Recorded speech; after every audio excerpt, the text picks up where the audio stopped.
Eu quero falar sobre a importância de se obter o conhecimento de Deus. Eu quero fazer 4 colocações aqui sobre o conhecimento de Deus, que é muito importante para você, ok? Primeira colocação que eu quero fazer é essa aqui. Tudo que eu e você possamos entender, aprender e saber acerca de Deus é em parte.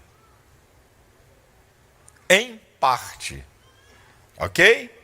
1 Coríntios capítulo 13, versículo 9 e 10 diz que em parte conhecemos, em parte profetizamos, vemos como por espelho, como por enigma. Então, não tem ninguém formado em Deus. Também não tem ninguém que entenda tudo de Deus, que saiba tudo de Deus. Nós conhecemos em parte. Você tem que entender isso. Nós conhecemos em parte. O conhecimento de Deus é em parte.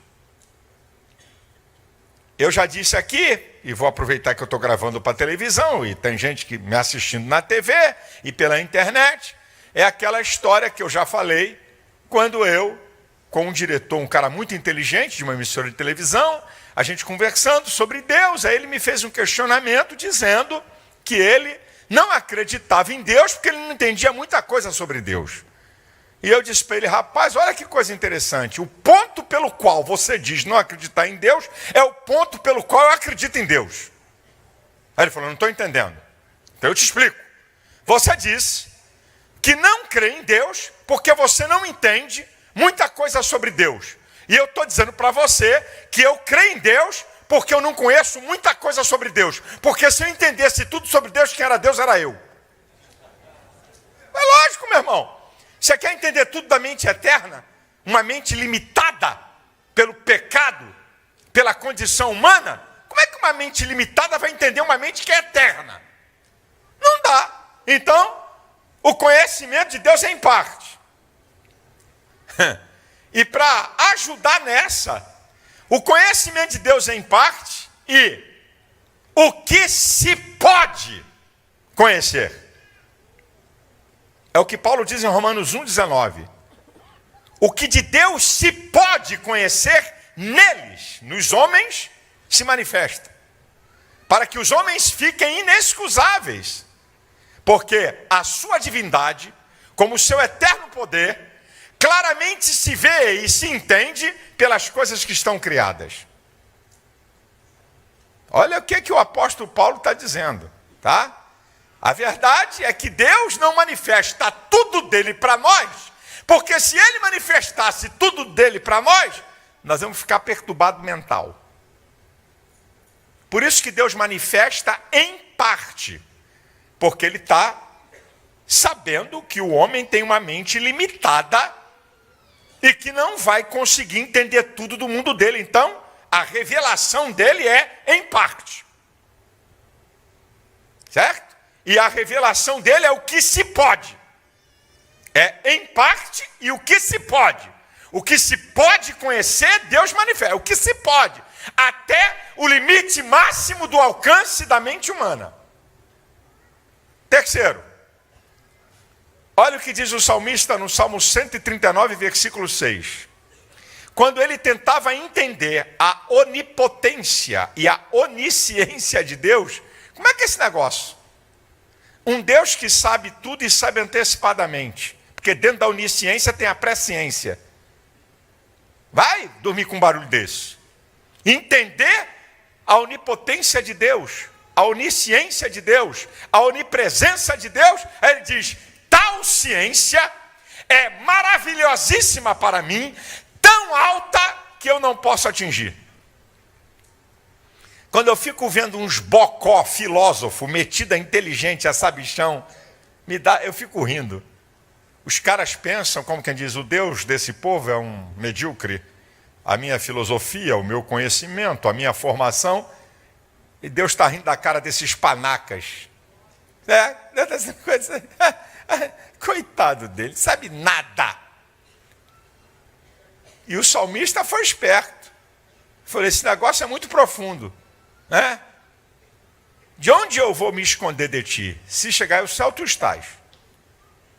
Se for as profundezas da terra, também tu estás. Se tomar as asas da alva e habitar nas extremidades dos mares, até ler a tua mão me guiará, e a tua destra me susterá.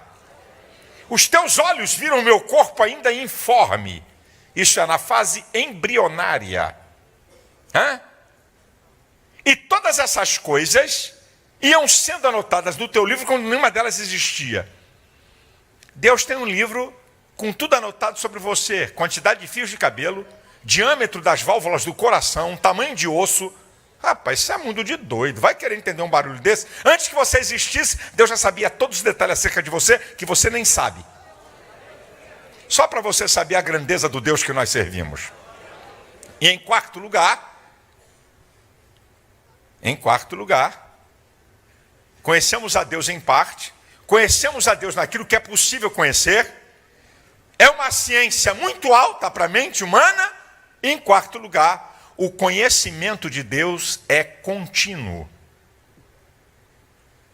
Oséias 6,3, conheçamos e prossigamos em conhecer ao Senhor. O conhecimento de Deus não é uma coisa acabada, não é uma revelação acabada. Por isso, eu estou pregando aqui hoje em Oséias 4,6. Amanhã você escuta um outro pregador pregar em Oséias 4,6. Ele traz uma outra visão. Depois da manhã você escuta um outro pregador pregar em Oséias 4,6. Ele traz coisas que nem eu nem o outro pregou. Depois tu vê um quarto pregador pregando sobre Oséias 4,6. Ele traz o que ele vai trazer o que eu, nem o outro trouxe. Ele traz e vai ouvir o décimo. Porque é um conhecimento de uma fonte contínua inesgotável. Aqui é para você ter uma ideia acerca do conhecimento de Deus e tu não ficar batendo com a cabeça igual, porque eu não entendo, meu Deus, eu queria entender tudo. Não vai entender, não. Você não vai entender, não. Você não vai entender. Vai entender? Vai entender Isaías 46:10? Quer entender? Aquele que chama desde o princípio as coisas que são no fim. Queres entender um trem desse?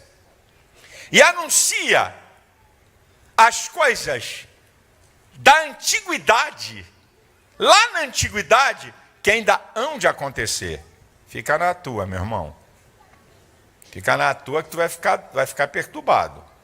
Estou só te mostrando, e eu louvo a Deus, porque eu entendo muito pouco de Deus, e Ele continua sendo Deus cheio de majestade, de glória e de poder, independente da minha capacidade de compreensão.